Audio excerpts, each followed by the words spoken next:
그러면은 좋은 배우자를 만나는 것, 영화 감독이 되는 것, 뭐가 더 커요?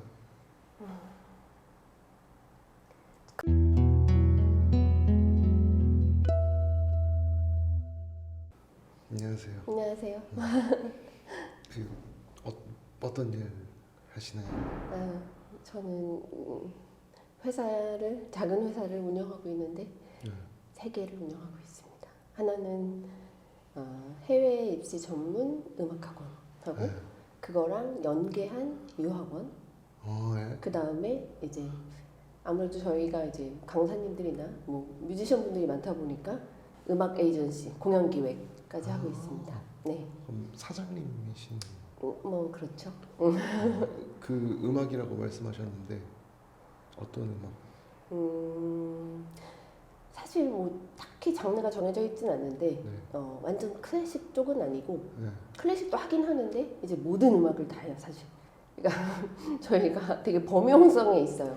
근데 소위 말하는 그냥 음악으로 막 뭐 퍼포먼스해서 뭐 이민찬 씨처럼 뭐 엄청난 뭐 피아니스트를 키운다, 뭐 바이올리니스트를 키운다 이런 개념이 아니고 네. 조금 상업적으로 도움이 되는 예를 들어 영화 음악, 그다음 프로듀서, 네. 뭐 아니면 뮤직 비즈니스 이런 식으로 좀 취업이 가능한 어, 그런 쪽의 음악 좀 많이 하고 있어요.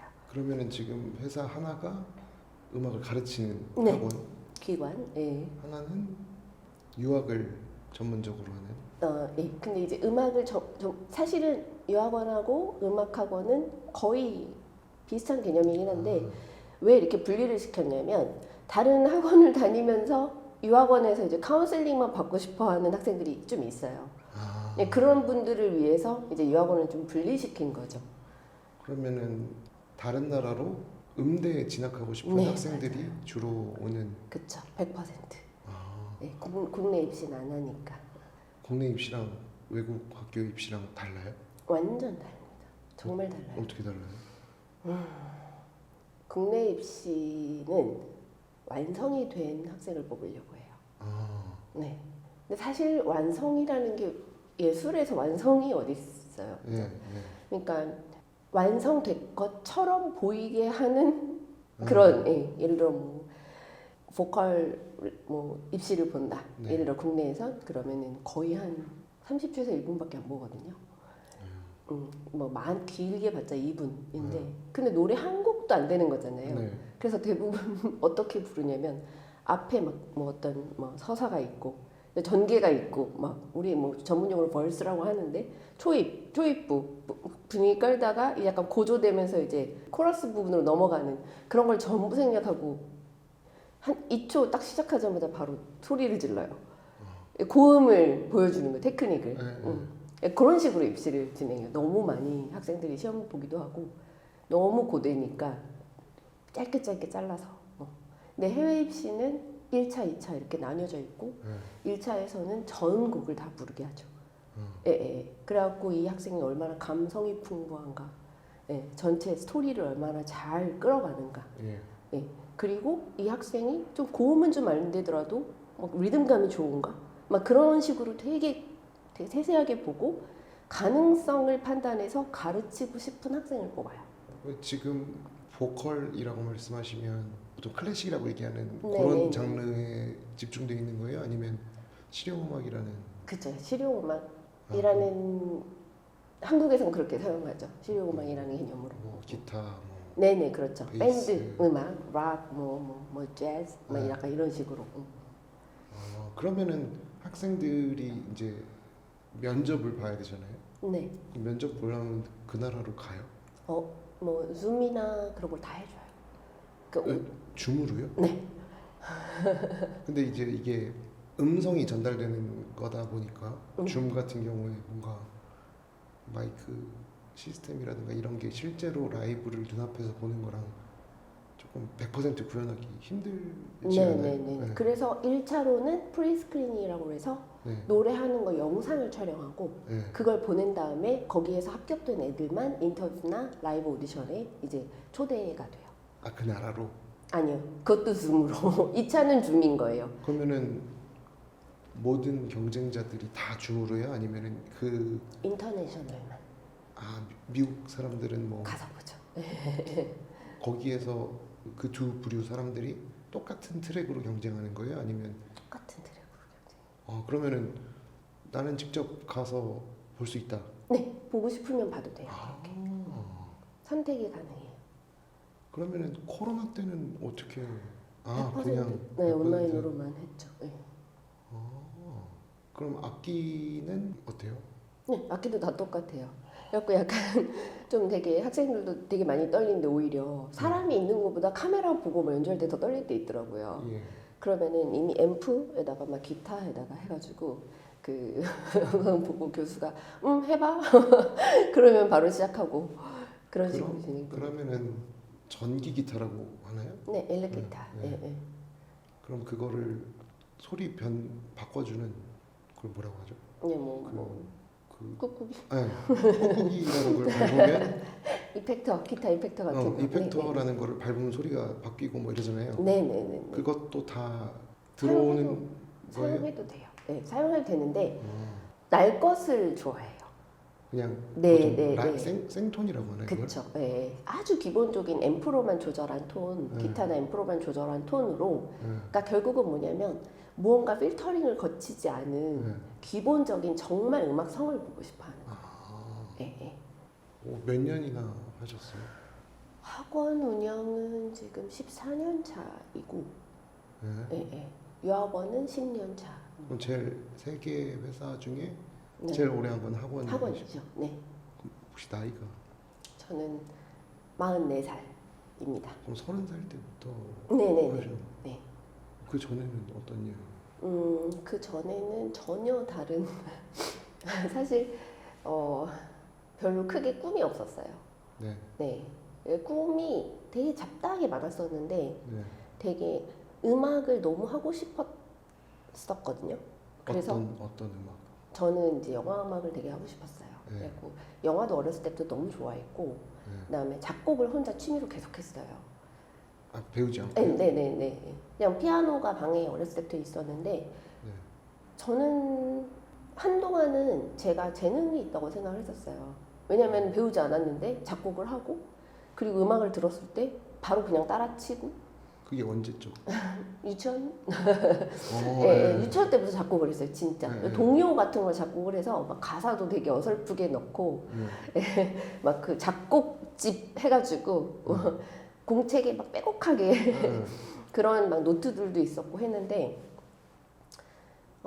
아무래도 제가 이렇게 연식이 좀 되다 보니까 저희 때는 좀 많이 보수적인 부모님들이 훨씬 많았어요. 그래서 그 클래식 음악이 아니면 좀 소위 요즘 말로 폄하.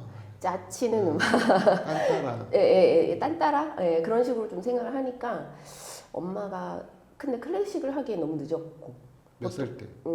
제가 초등학교 때 본격적으로 음악을 하고 싶다고 얘기를 했는데 다 막 6, 7살 때부터 하잖아요. 특히 피아노는. 그리고 제가 막 선천적으로 손가락도 좀 별로 길지 않고 그래서 많이 반대를 하셨고 근데 그냥 막연하게 그 꿈을 계속 갖고 있으면서 계속 혼자 취미로 작곡을 계속했어요. 대학 때도 음악 관련 영문과를 다녔고요. 네, 그냥 뭐 성적에 맞춰서 옛날엔 다 그렇게 갔잖아요. 하고 싶은 거 없이 그냥 성적에 맞춰서 그리고 계속 음악을 하고 싶으니까 제가 이제 대학교 3학년 때 결단을 내렸죠. 학교를 그만두고 이제 안 시켜준다면 내 힘으로 하겠다 해가지고 근데 그게 막 엄청난 막 원대한 꿈이라기보다는 하고 싶은데 안 해본 게 너무 속상한 거예요. 네, 너무 하고 싶었는데 한 번이라도 그러니까 사람이 자기가 뭐 어떤 결심을 했으면 뭐 칼을 들었으면 썩은 뭐라도 잘라봐라 막 그런 얘기를 있잖아요. 자꾸 이게 내 꿈을 이루어지는 뭐 어떤 엄청 큰 뭔가는 아니더라도 해보자. 그런 인생 뭐 짧은데 그래서 학교를 그만두고 그때부터 고졸이세요? 네, 고졸입니다. 대학교 중퇴인 거죠. 그래갖고 별 알바를 다 해봤죠. 그러니까 소위 말하는 술 따르는 일 말고는 다 해봤어요. 네, 그래서 돈을 어느 정도 일정하게 모으고 이제 그 돈으로 원래 유학을 가려고. 네, 그래서 혼자 또 입시도 준비하고. 아 음악 대학을 가려고. 네, 미국에 있는 어떤 대학, 특정한 대학 제가 막 다 서치를 혼자 하고, 야, 돈이 최소한으로 들어야 되니까 뭐 학원을 다닌다거나 뭐 유학원을 뭐 낀다거나 그런 생각은 전혀 안 해보고 혼자 막 되게 막 서치해갖고 학교를 알아보고 직접 해서 사실 합격을 했는데 정말 뭐 피아노로. 저는 영화음악을 하고 싶어서 학부는 재즈 피아노로 시작을 하기로 했고, 네. 네, 그다음에 석사를 영화음악을 하기로 제 이제 네. 플랜이 다 있었어요. 네. 근데 결국은 못 갔어요. 사정이 있어서 못 갔고, 제이세요? 네, 90% 이상 제이. 그래서 못 가서 그 돈은 로 학원을 차린 거죠.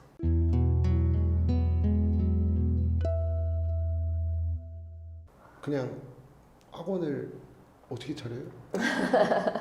처음에는 이제 저도 이제 학원을 차리기 전에 네. 학원의 시스템을 알아야 되잖아요. 네. 네, 그래서 다른 학원의 강사로 한 1년 피아노 강사? 재즈 피아노랑 화성악 네. 그런 강사로 한 1년에서 1년 반 사이 요 정도로 했어요.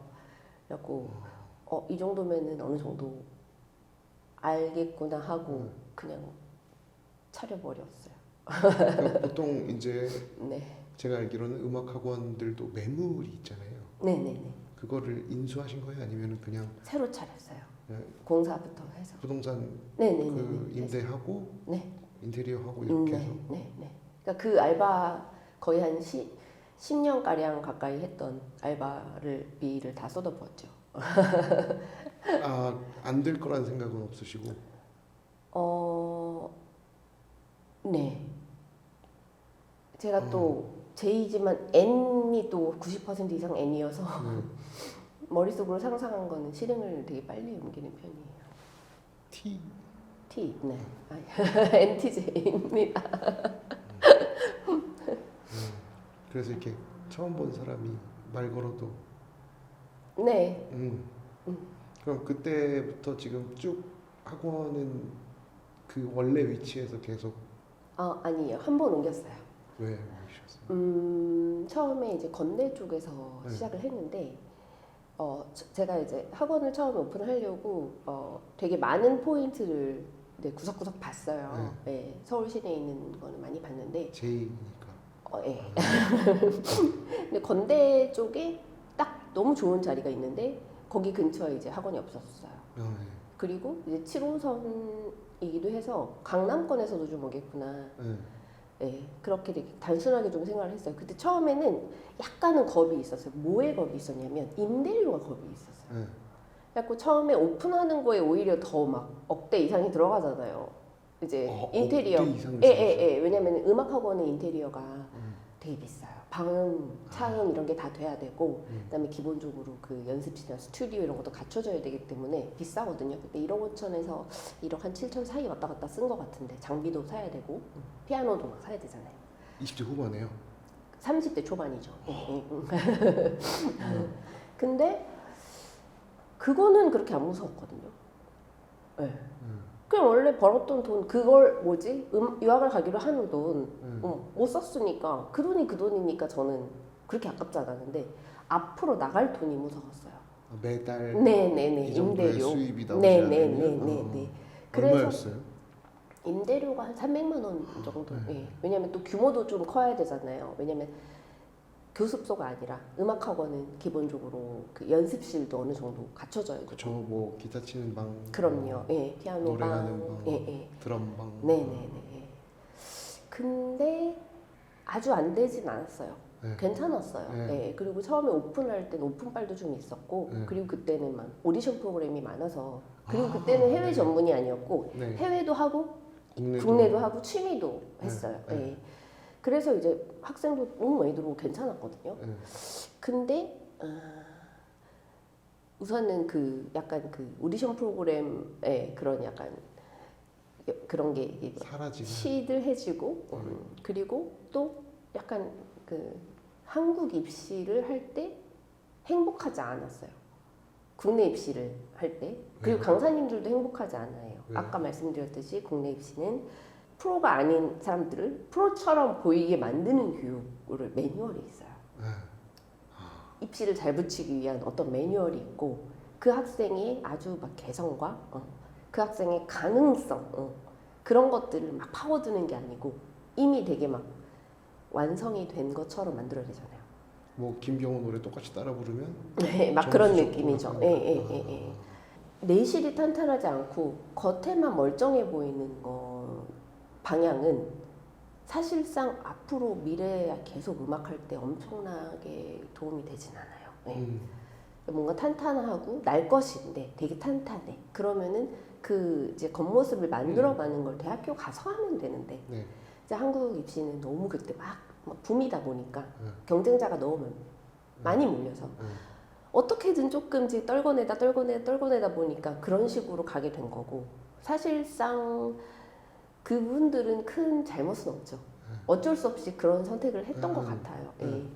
그러니까는 저희는 직업적인 재미가 좀 지속이 돼야 이 일도 되게 고대도 할 텐데 그런 게 되게 좀 많이 속상해서 과감하게 없애버렸어요.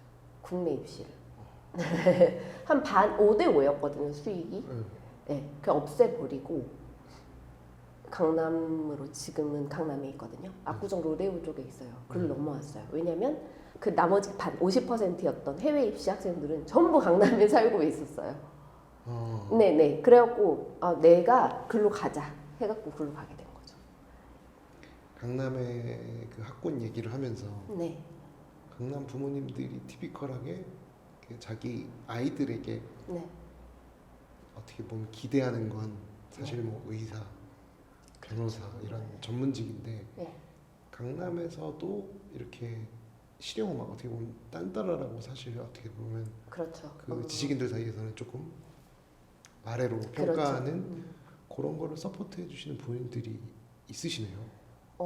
생각보다 많기도 하고 여전히 없기도 하거든요. 근데 학생들이 너무 하고 싶다고 너무 하고 싶어서 부모님들 엄청 쪼르면 타협을 하세요. 그 부모님하고 강경하게 안 된다고 하셨던 어떤 식으로 타협을 하냐면 소위 말하는 아이비 리그라든지 우리가 딱 대충 흔히 얘기 들을 수 있는 명문대 있잖아요. 뭐 UC 버클리, UCLA 막 이런 그다음에 뭐 뉴욕 대학교. 근데 그런데도 그런 비슷한 과들이 있어요. 네. 이름값은 너희가 그래도 네. 가져가는 곳으로 맞아요. 한다고 하면 뭐 음악은 하게 해주겠다. 네.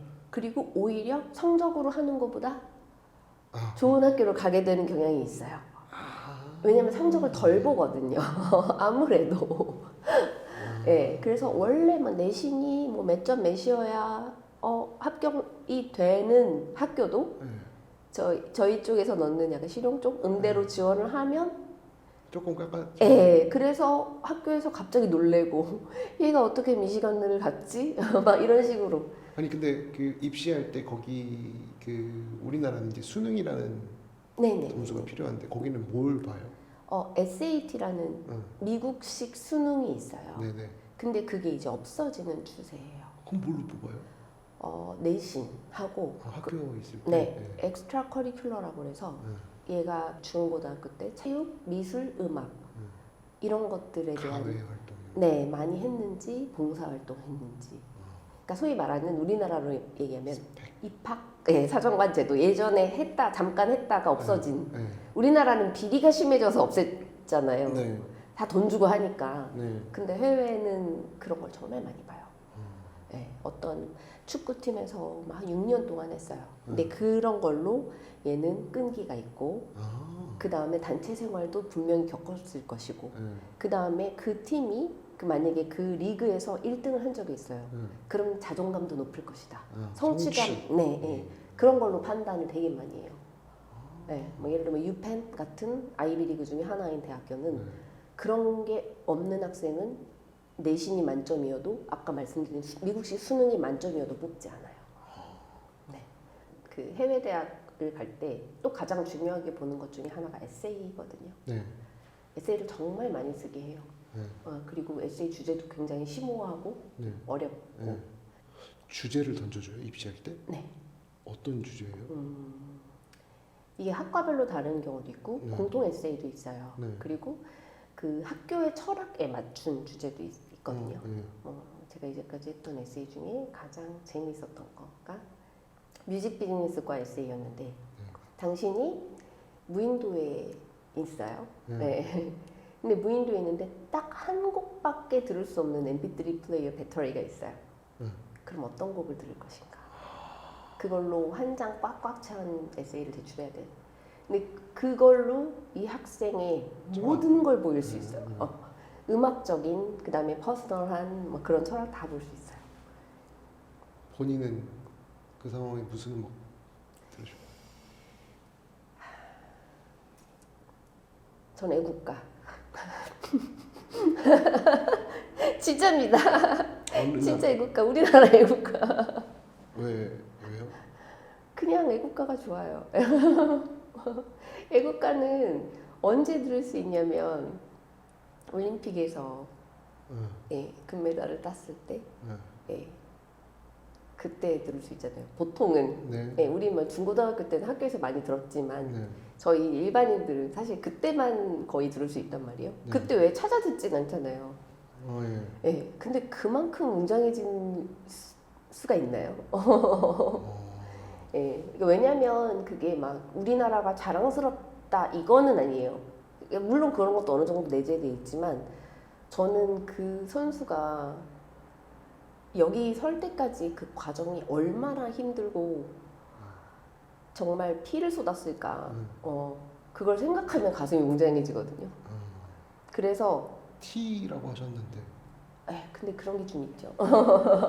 근데 T가 90도 몇 프로인데 이상하게 그런 게 있더라고요. 그러니까 이거는 좀 되게 이상하게 깊이 생각하는 오버띵킹이죠, 사실은. 어떤 장면이나 어떤 상황을 모든 과정을 다 생각해요. 그 선수의 그 에너지와 열정과 그 다음에 그 애환과 그 다음에 성취 이런 게 애국가를 통해서 저한테 약간 전해지는 느낌이거든요. 그래서 무인도에 가면 힘을 내야 되잖아요. 내가 이걸 살아내야 되기 때문에. 그 살아야겠다라는 걸 결정하셨으면 그런데 반대도 있으니까. 죽을 수도 있겠다. 안 돼요. 저는 무조건 긍정적으로 생각할 겁니다. 네. 그러면은 설령 탈출하지 못하더라도 거기서 죽지 않고 살아내야 되잖아요. 그럼 나무를 깎아서 집을 짓거나 낚시 도구를 막 만들거나 돌을 깎아서 해야 되잖아요. 그래야지 제가 근데 은근히 재밌을 수도 있을 것 같거든요. 그러니까 열정을 갖고 있어야 된다고 생각해요.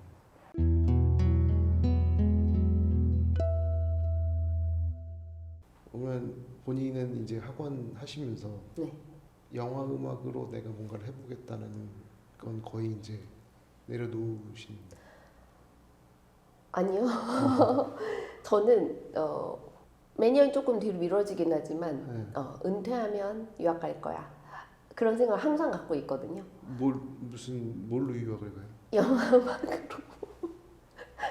은퇴하면 벌어놓은 돈 중에 유학 자금으로 쓸 돈을 항상 머릿속으로 계산을 하고 왜냐면 우리나라에서는 이게 조금 별로 흔치 않은 일이지만 외국에서는 40살, 50살, 60살도 음대를 가요. 네. 신입으로요? 네. 전혀 다른 것들을 하다가 이제 여유, 시간과 돈의 여유, 자식들도 막 다 키워놓고 그러면 그때 공부를 해요. 근데 저는 사실 이제 학위가 별로 중요하지 않거든요. 저한테는 학위가 그렇게 소중하지 않아요. 그래서 그런 전문가 과정이 있어요. 아티스틱 디플로마라고 그래서 막 1년짜리 코스 막 이런 것도 있고 그냥 뭐 2년짜리 코스도 있고 막 그런 거 하고 싶어요. 어디 가고 싶으세요? 저는 이제 영화음악 원래 캘리포니아가 유명하거든요. 거기에 다 모여있잖아요. 디즈니도 있고 픽사도 있고 그쪽으로 가고 싶죠. 어느 학교? 저 샌프란시스코 컨서바토리라고 근데 거기를 항상 눈여겨보고 학생들도 되게 많이 보냈어요. 가보셨어요? 네, 가봤죠. 학교 투어도 하고 코로나 전까지는 1년에 한 번씩 학교 투어도 했어요. 학생들 그럼 더 약간 꿈이 명확해지는. 그쵸. 항상 머릿속으로 염두에 두고 있어요. 그 꿈을 포기한 건 아니다. 단지 좀 뒤로 미룬 것뿐이다라고. 영화 음악이라는 거는 밴드나 아니면은 그런 뭐 관현악단을 총 지휘하는 거랑 다른 영역이잖아요. 그쵸. 효과음도 많이 그쵸. 필요하고 네, 네. 그다음에 이제 제가 알기로는 3분, 4분 이런 게 아니고 네. 짧은 시간 내에 어떤 그리고 또 메인 테마를 그쵸. 다르게 변주해서 하는 네. 경우가 많잖아요. 네. 거기에 매력을 느끼게 된 영화가 있을 거 아니에요. 아, 네. 우선은 E.T. 네. 아마 유치원 때였을 건데 네. 저희 엄마가 그 음악과 영화를 되게 좋아하셨어요. 네. 그래갖고 그 어렸을 때 오빠랑 저랑 엄마를 따라서 영화관을 많이 다녔거든요. 네. 근데 이제 영화를 보고 나면 항상 레코드 가게를 가서 그 OST를 구입하고 다음 영화관을 가기 전까지 그 OST만 계속 집에 틀어놓으셨어요. 어머니께서 네네네. 그러니까 저희는 그걸로 자연스럽게 학습이 됐던 것 같아요. 네, 네. 그러니까 사실 교육을 뭐 타임당 얼마 주고 일주일에 몇 번 그것보다 전 더 값진 교육이라고 생각하거든요. 어머니가 뭐 하시는 분이셨나요? 그냥 가정주부였는데 음악에 좀 많이 타고나셨어요. 네, 네. 그러니까 우리 엄마가 절대 음감이에요. 음악도 안 하셨는데 그럼 이렇게 손뼉 치면 파 뭐 이렇게. 손뼉까지는 못하고 네, 어떤 음이 나오면 바로 맞추는. 네, 그래서 막 그런 걸로 저 좀 스트레스 받을 때 있었는데 나는 왜 안 되는가? 그건 아니고 저는 절대 음감 아니고 상대 음감이라는 거거든요. 네. 예. 근데 이제 제가 뭔가 이렇게 피아노 혼자 이렇게 갖고 놀고 있으면 엄마가 갖고 거기 그 음은 톤이 이쁘지 않다. 이런 식으로 전문적으로 배우지도 않으셨는데 그런 걸 되게 잘해주셨어요. 근데 왜 이렇게 반대했는지 모르겠어요. 이거 먹고 살기. 그쵸? 그걸 보셨겠죠. 네. 그러면은 좋아하시는 영화가 어. E.T.예요? E.T.의 음악을 좋아하죠, 사실. E.T.도 좋아하죠. 너무 잘 만들어진 영화잖아요. 그리고 존 윌리엄스라는 영화 음악 감독이 이제 작곡을 했는데, 영화 음악 하면 또 유명한 것들 되게 많잖아요. 포레스트 검프도 있고, 네. 네, 그리고 일본 애니메이션 하울의 움직이는 성도 있고, 그럼 히사의 시조, 네네. 이런 식으로 되게 좋아하는 게 많은데, 근데 단순하게 그냥 막 메인 테마가 좋고 막 그런 거를 떠나서 실제로 영화나 어떤 장면, 드라마 음악이든 게임 음악이 마찬가지거든요. 어떤 장면에 어떤 음악이 떠올리게 만드는 스킬을 갖고 있어야 돼요. 네. 근데 그거를 스케치 작업을 할 때 손으로 표현해야 돼요. 피아노로. 그러니까 즉흥으로 스케치 작업을 하는 거죠. 씬을 보면서. 그래갖고 영상을 띄워놓고. 그런 게 조금 돼야 할 수 있어요. 영화 음악을. 네네. 그래서 저는 개인적으로 학생들한테 제일 많이 말하는 게 영상 음악은 결국 음악의 끝판왕이다. 네. 왜냐하면 모든 장르를 다 쓸 수도 있고 클래식, 재즈, 팝, 락, 힙합 이런 게 구분이 안 돼야 되고 머릿속에 그런 것들이 믹스돼서 심지어 사운드 디자인까지 어느 정도로 할지 머릿속으로 다 상상을 해서 그거를 이제 우선 자기 메인 악기로 기타로 하는 사람은 기타로 하고 첼로로 하는 사람은 첼로로 하거든요. 근데 저는 피아노를 오래 쳤기 때문에 피아노 해갖고 그거를 먼저 스케치를 하고 거기에 이제 편곡 작업을 미디를 사용해서 하게 되는 거죠. 그러니까 데모를 빨리 만들어 놓고 그쵸. 그러니까 밑그림을 빨리 만들어 놓고 안 놓쳐야 되니까. 그 네네네네. 영감이 되게 중요하고 그리고 그 싱크를 맞춰야 되잖아요. 사실은 그렇죠. 그 장면하고 그러려면 즉흥 연주적인 능력이 아주 필요해요. 코드 진행도 그냥 바로 머릿속에. 나와야 되죠. 예. 그러면은 핸드폰에 녹음기는 자주 쓰세요? 많이 쓰죠. 그러니까 허밍으로 그냥. 네네. 허밍으로 길 가다가 갑자기 생각나면 해야 되고. 그 E.T.는 이제 어머니의 영향을 받은 네네. 작품이라면 본인이 와 이거 진짜 영화 음악 진짜 잘 만들었다라고 생각했던 영화가 외국 작품, 한국 작품 이렇게 하나씩 뽑는다면?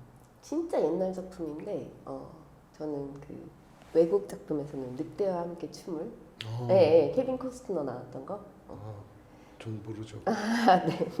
네, 그거가 너무 좋았고 한국은 요즘에 솔직히 예전에는 영화 음악이 한국에 발달이 별로 안 됐어요.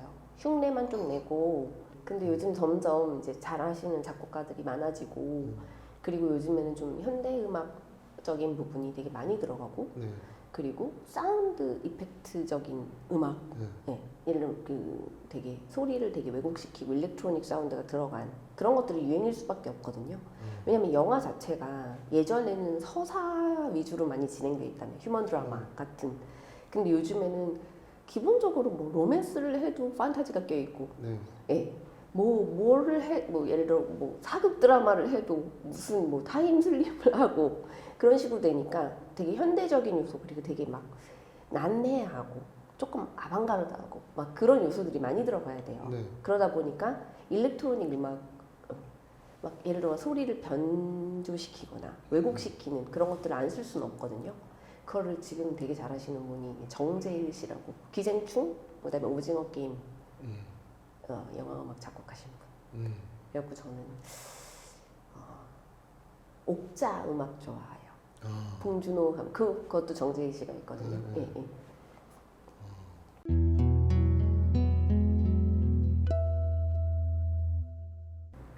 아까 얘기하실 때 나이가 좀 들어서도 이제 학원에서 돈 번 걸로 유학 가고 싶다고 하셨잖아요. 네. 그러면 지금 뭐 결혼하신 상태는 싱글입니다. 그러면 계획에 결혼이나 뭐 이렇게 가정에 대한 거는 있으세요? 아니면 사실은 결혼보다 그러니까 배우자보다 솔직히 아기를 되게 낳고 싶었어요. 네. 작년까지만 해도 진짜 어떻게든 뭐 빨리 골라 잡아갖고 아기를 빨리 가져야지 이런 생각을 정말 많이 했거든요. 아이는 아무 때나 가질 수 있잖아요. 근데 이제 그 물리적인 나이도 있고 난소의 나이도 있고 네, 그래서 이제 산부인과에서 막 난소 건강 검사 막 이런 것도 막 받고 했었는데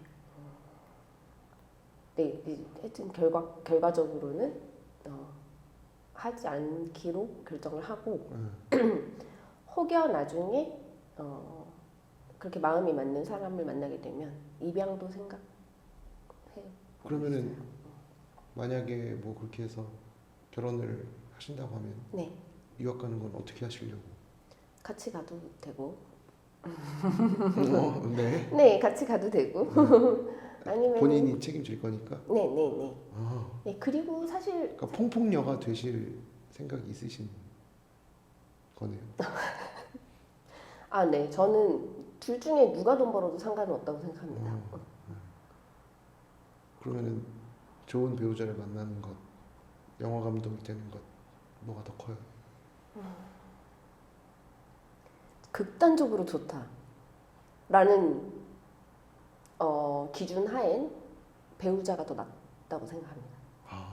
그러니까 이게 그 배우자라는 게 경제력이 뛰어나고 네. 그런 게 아니고 정말 평생 서로 멘토가 되고 그 영혼을 완전 나누는 그런 거잖아요. 그게 더 저는 잘 모르죠. 중요하다고 생각해요. 그러니까 제 막연하게 생각하는 정말 좋은 파트너의 기준은 그렇다고 생각해요. 그래서 그 어떤 직업도 어떤 돈도 막 그 이 세상의 어떤 물질적인 것도 그거 채울 수는 없다고 생각해요. 제가 아무리 막 뭐 몇백억을 벌고 막 해서 무슨 막 빌딩을 살고 람보르기니를 끌고 다녀도 정말 소중하고 서로에게 1등이 되는 존재를 만날 수 있다는 것만큼 더 소중한 건 없는 것 같아요. 어떤 사람 좋아하시는데? 그래서 첫 번째는 이것도 이제 매뉴얼에 있어요. 나 왜 이렇게 제이 같지? 첫 번째는